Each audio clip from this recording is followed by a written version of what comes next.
नाम जप की खास विधि क्या है, इसके बारे में पूज्य स्वामी राम सुखदास जी कहते हैं।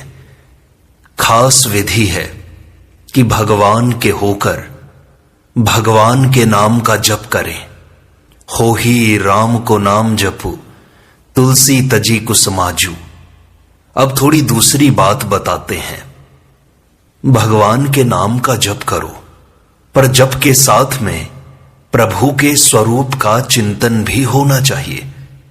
जैसे गंगा जी का नाम लेते हैं तो गंगा जी की धारा दिखाई देती है कि ऐसे बह रही है। गौ माता का नाम लेते हैं तो गाय का रूप दिखाई देता है।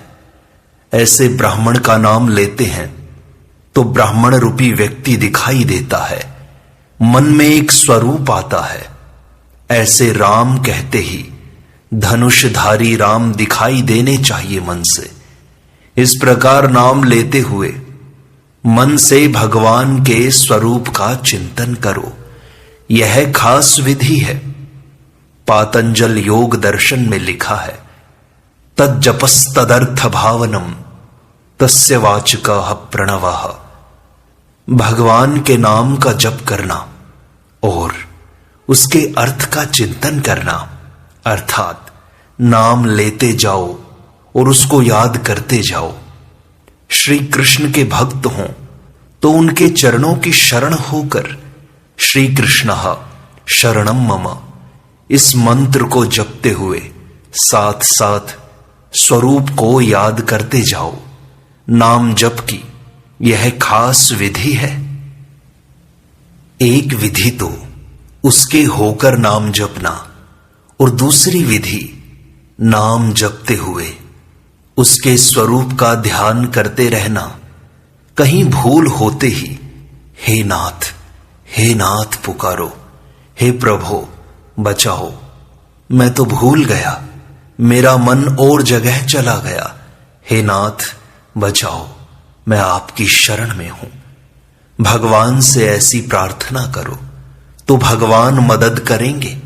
उनकी मदद से जो काम होगा वह काम आप अपनी शक्ति से कर नहीं सकेंगे। इस वास्ते भगवान के नाम का जप और उनके स्वरूप का ध्यान, ये दोनों साथ में रहें। भगवत गीता में कहा, ओम इत्येकाक्षरम ब्रह्मा व्याहरन् माम अनुस्मरन्। ओम, इसे एक अक्षर का उच्चारण करें और मेरा स्मरण करें। यह जगह जगह बात आती है। इस वास्ते भगवान के नाम जप के साथ भगवान के स्वरूप की भी याद रहे। नाम जप दिखावटीपन में न चला जाए, अर्थात मैं नाम जपता हूं तो लोग मुझे भक्त माने, अच्छा माने, लोग मेरे को देखें, यह भाव बिल्कुल नहीं होना चाहिए। यह भाव होगा तो नाम की बिक्री हो जाएगी, नाम का पूरा फल नहीं मिलेगा, क्योंकि आपने नाम को मान बढ़ाई में खर्च कर दिया। इस वास्ते दिखावटीपन नहीं होना चाहिए नाम जप में। नाम जप भीतर से होना चाहिए, लगन पूर्वक। लौकिक धन को भी लोग दिखाते नहीं, उसको भी तिजोरी में बंद रखते हैं। तो लौकिक धन जैसा भी यह धन नहीं है क्या जो लोगों को दिखाया जाए? लोगों को पता लगे तो क्या भजन किया? गुप्त रीति से करें, दिखावटीपन बिल्कुल ना आए। नाम जप भीतर ही भीतर करते रहें, एकांत में करते रहें, मन ही मन करते रहें और मन ही मन से पुकारें, लोगों को दिखाने के लिए नहीं। लोग देख लें तो उसमें शर्म आनी चाहिए कि मेरी गलती हो गई। लोगों को पता लग गया। हमें एक महात्मा मिले थे, उन्होंने एक बात बताई। प्रहलाद जी को इतना कष्ट क्यों पाना पड़ा? प्रहलाद जी ने अपना भजन प्रकट कर दिया। अगर वे प्रकट न करते तो उनको इतना कष्ट क्यों पाना पड़ता? इस वास्ते अपना भजन प्रकट न करें। किसी को पता ही न होने दें कि यह भगवान का भजन करता है, बहनों माताओं को चाहिए कि वे ऐसी गुप्त रीति से भगवान के भजन में लग जाएं। देखो, गुप्त रीति से किया हुआ भजन बड़े महत्व का होता है। पाप भी गुप्त किए हुए बड़े भयंकर होते हैं, भजन भी बड़ा लाभदायक होता है। गुप्त दिया हुआ दान भी बड़ा लाभदायक होता है। गुप्त दान कौन सा है? घर वालों से छिपाकर देना चोरी है, गुप्त दान नहीं। गुप्त दान कौन सा है? जिसके घर में चला जाए उसे पता नहीं चले कि कहां से आया है, किसने दिया है, देने वाले का पता न लगे, यह गुप्त दान होता है। घर वालों से छिपाकर देना चोरी है, चोरी का पाप होता है। एक बार सुबह के प्रवचन में मैंने कह दिया कि गरीबों की सेवा करो, तो एक भाई बोले, गरीबों की सेवा करते हैं तो गरीब तंग कर देते हैं महाराज। तो मैंने कहा, सेवा इस ढंग से करो कि उन्हें मालूम न हो कि किसने सेवा की है, वह तो आपकी सेवा है। नहीं तो लोगों में झंडा फहराते हैं कि हम देते हैं, हम दानी हैं। भीड़ बहुत हो जाएगी, लोग लूट लेते हैं, तंग करते हैं। यह सेवा का भाव नहीं है, केवल वाहवाही लेनी है और कुछ नहीं है। भीतर का भाव हो जाए कि इनके घर कैसे चीज पहुंच जाए, बस किस तरह से इनकी सहायता हो जाए, बस कैसे गुप्त दिया जाए, तो उस दान का महात्म्य है। ऐसे ही गुप्त रीति से भजन हो, भगवान के नाम का जप भीतर ही भीतर हो। नाम जप भीतर से नहीं होता है तो बोलकर करो, कोई परवाह नहीं। पर भाव दिखावटीपन का नहीं होना चाहिए। कोई देख भी ले तो वह इतना दोष नहीं है, प्रत्युत दिखावे का भाव महान दोष है। आप नित्य निरंतर भजन में लग जाओ। कहीं कोई देख भी ले तो सावधान हो जाओ। उसके लिए यह नहीं कि हमारा भजन ही बंद हो जाए। भगवान के होकर भजन करें, भगवान का ध्यान करते हुए भजन करें, गुप्त रीति से करें, निरंतर करें। क्योंकि बीच में छूटने से भजन इतना बढ़िया नहीं होता। निरंतर करने से एक शक्ति पैदा होती है। जैसे बहनें माताएं रसोई बनाती हैं, तो रसोई बनावें तो 10-15 मिनट बनाकर छोड़ दें, फिर घंटे भर बाद शुरू करें, फिर थोड़ी देर बनावें, फिर घंटे बाद ठहर कर करने लगें। इस प्रकार करने से क्या रसोई बन जाएगी? दिन बीत जाएगा पर रसोई नहीं बनेगी। लगातार किया जाए तो चट बन जाएगी। ऐसे ही भगवान का भजन लगातार हो, निरंतर हो, छूटे नहीं। रात दिन, सुबह शाम कभी भी छूटे नहीं। नारद जी महाराज भक्ति सूत्र में लिखते हैं, तदर्पिता अखिलाचारिता तद विस्मरणे परम व्याकुलतेति। सब कुछ भगवान के अर्पण कर दे, भगवान को भूलते ही परम व्याकुल हो जाए। जैसे मछली को जल के बाहर रख दिया जाए तो वह फड़फड़ाने लगती है, इस तरह से भगवान की विस्मृति में हृदय में व्याकुलता हो जाए। भगवान को भूल गए, गजब हो गया। उसकी विस्मृति न हो, लगातार उसकी स्मृति रहे और प्रार्थना करें, हे भगवान, हे नाथ, मैं आपको भूलूं नहीं। ऐसा कहता रहे और निरंतर नाम जप करता रहे। इसमें एक खास बात और है, कामना न करे। अर्थात मैं माला फेरता हूं, मेरी लड़की का ब्याह हो जाए, मैं नाम जपता हूं तो धन हो जाए, मेरे व्यापार में लाभ हो जाए, ऐसी कोई भी कामना ना करें। यह जो संसार की चीजों की कामना करना है, यह तो भगवान के नाम की बिक्री करना है। इससे भगवान का नाम पुष्ट नहीं होता, उसमें शक्ति नहीं आती। आप खर्च करते रहते हो, मानो हीरों को पत्थरों से तोलते हो। भगवान का नाम कहेंगे तो धन संग्रह हो जाएगा, नहीं होगा तो क्या हो जाएगा? मेरे पोता हो जाए, अब पोता हो जाए, अब पोता हो गया तो क्या, नहीं हो गया तो क्या? एक विष्ठा पैदा करने की मशीन पैदा हो गई तो क्या हो गया? नहीं हो जाए तो कौन सी कमी रह गई? वह भी मरेगा, तुम भी मरोगे, और क्या होगा? पर इनके लिए भगवान के नाम की बिक्री कर देना बड़ी भारी भूल है। इस वास्ते ऐसी तुच्छ चीजों के लिए जिसकी असीम अपार कीमत है, उस भगवान नाम की बिक्री ना करें, सौदा न करें और कामना न करें। नाम महाराज से तो भगवान की भक्ति मिलती है, भगवान के चरणों में प्रेम हो जाए, भगवान की तरफ खिंच जाएं, ये मांगो।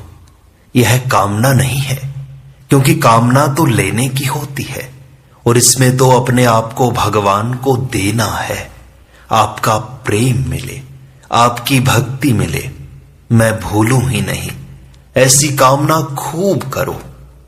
संतों ने भगवान से भक्ति मांगी है, अच्छे अच्छे महात्मा पुरुषों ने भगवान के चरणों में प्रेम मांगा है। भगवान शंकर मांगते हैं, बार बार बर मांगऊं हर्षि देहु श्रीरंग, पद सरोज अनपायनी भक्ति सदा सत्संग। तो उनके कौन सी कमी रह गई? पर यह मांगना सकाम नहीं है। तीर्थ दान आदि जितने पुण्य हैं, उन सब का एक फल मांगे कि भगवान के चरणों में प्रीति हो जाए। हे नाथ, आपके चरणों में प्रेम हो जाए, आकर्षण हो जाए, भगवान हमें प्यारे लगें, मीठे लगें। यह कामना करो। यह कामना सांसारिक नहीं है। भगवान का नाम लेते हुए आनंद मनाओ, प्रसन्न हो जाओ कि मुख में भगवान का नाम आ गया। हम तो निहाल हो गए।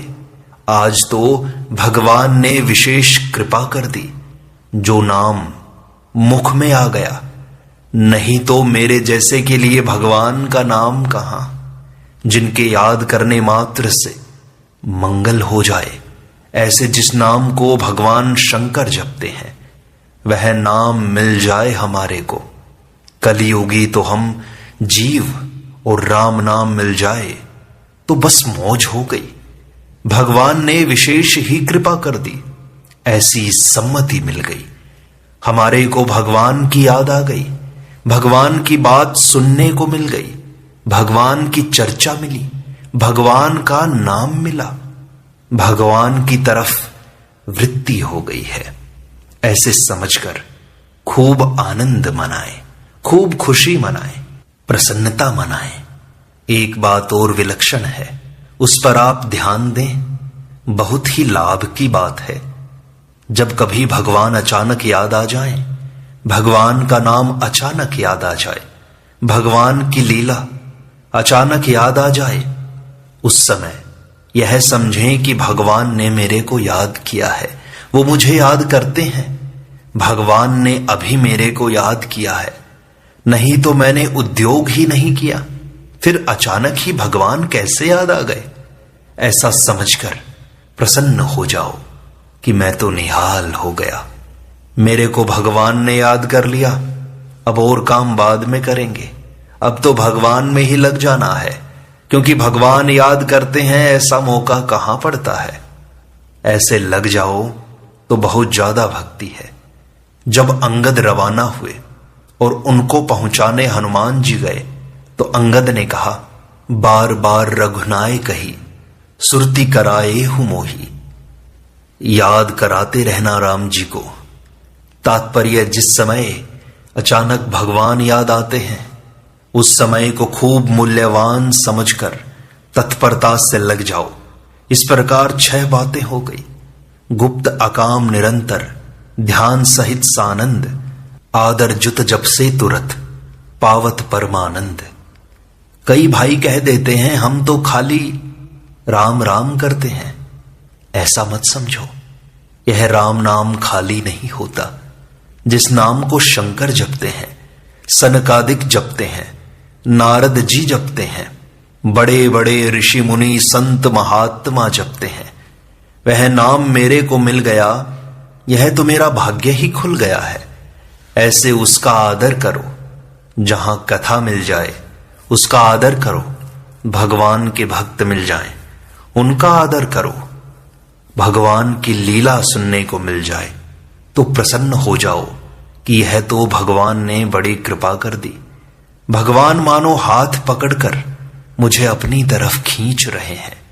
भगवान मेरे सिर पर हाथ रखकर कहते हैं, बेटा आजा। ऐसे मुझे बुला रहे हैं, भगवान बुला रहे हैं। इसकी यही पहचान है कि मेरे को सुनने के लिए भगवान की कथा मिल गई, भगवान की चर्चा मिल गई, भगवान का पद मिल गया, भगवत संबंधी पुस्तक मिल गई, भगवान का नाम देखने में आ गया। माला के बिना अगर नाम जप होता तो माला की जरूरत नहीं, परंतु माला के बिना भूल बहुत ज्यादा होती तो माला जरूर रखनी चाहिए। माला से भगवान की याद में मदद मिलती है। माला मन से लड़ पड़ी, तू नहीं बिसरे मोए, बिना शस्त्र के सूरमा लड़ता देखा न कोई। बिना शस्त्र के लड़ाई किससे करें? यह माला शस्त्र है भगवान को याद करने का। भगवान की बार बार याद आए, इस वास्ते भगवान की याद के लिए माला की बड़ी जरूरत है। निरंतर जप होता है तो माला की कोई जरूरत नहीं, फिर भी माला फेरनी चाहिए। माला फेरने की आवश्यकता है। दूसरी आवश्यकता है, जितना नियम है उतना पूरा हो जाए, उसमें कमी न रह जाए, उसके लिए माला है। माला लेने से एक दोष भी आता है, वह यह है कि आज इतना जप पूरा हो गया, बस अब रख दो माला। ऐसा नहीं करना चाहिए। भगवत भजन में कभी संतोष न करें, कभी पूरा न माने। धन कमाने में पूरा नहीं मानते। 5 रुपए रोजाना पैदा होते हैं जिस दुकान में, उस दुकान में सुबह के समय में 50 रुपए पैदा हो गए तो भी दिन भर दुकान खुली रखेंगे ना। अब 10 गुनी पैदा हो गई तो भी दुकान बंद नहीं करेंगे। परंतु भगवान का भजन नियम पूरा हो जाए तो भी पुस्तक समेट कर रख देंगे, माला भी समेट कर रख देंगे, क्योंकि आज तो नित्य नियम पूरा हो गया ना। यह बड़ी गलती होती है। माला से यह गलती न हो जाए कहीं कि इतनी माला हो गई, अब बंद करो। इसमें तो लोभ लगना चाहिए कि माला छोड़ूं ही नहीं, ज्यादा से ज्यादा करता रहूं। कल्याण में एक लेख आया था। एक गांव में रहने वाले स्त्री पुरुष थे, गंवार थे, बिल्कुल पढ़े लिखे नहीं थे। वे माला से जप करते तो एक पाव भर उड़द के दाने अपने पास रख लेते। एक माला पूरी होने पर एक दाना अलग रख देते। ऐसे दाने पूरे होने पर कहते कि मैंने पाव भर भजन किया है। स्त्री कहती मैंने आधा सेर भजन किया, आधा सेर माला भजन किया। उनकी यही संख्या थी।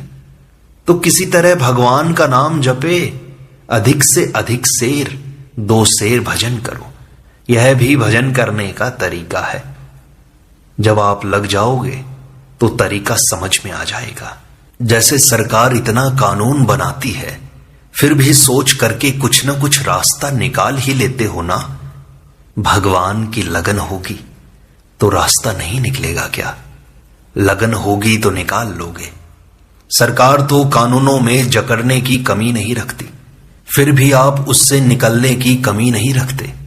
कैसे न कैसे निकल ही जाते हैं। तो संसार से निकलो भाई, यह तो फंसने की रीति है। भगवान के ध्यान में घबराहट नहीं होती। ध्यान में तो बड़ा आनंद आता है, प्रसन्नता होती है। पर जबरदस्ती मन लगाने से थोड़ी घबराहट होती है तो कोई हर्ज नहीं। भगवान से कहो, हे नाथ मन नहीं लगता, कहते रहो, कहते ही रहो। एक सज्जन ने कहा था, कहते ही रहो। व्यापारी को ग्राहक के अगाड़ी और भक्त को भगवान के अगाड़ी रोते ही रहना चाहिए कि क्या करें, बिक्री नहीं होती, क्या करें, पैदा नहीं होती।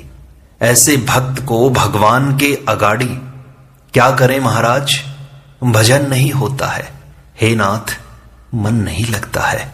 ऐसे रोते ही रहना चाहिए। ग्राहक के आगे रोने से बिक्री होगी या नहीं इसका पता नहीं, पर भगवान के सामने रोने से काम जरूर होगा। यह रोना एकदम सार्थक है। सच्ची लगन आपको बताएगी कि हमारे भगवान हैं और हम भगवान के हैं। यह सच्चा संबंध जोड़ लें, उसी की प्रीति करना हमारा खास ध्येय है, खास लक्ष्य है। यह एक बन जाएगा तो दूजी बातें आ ही जाएंगी, बिना सीखे ही याद आ जाएगी, भगवान की कृपा से याद आ जाएंगी।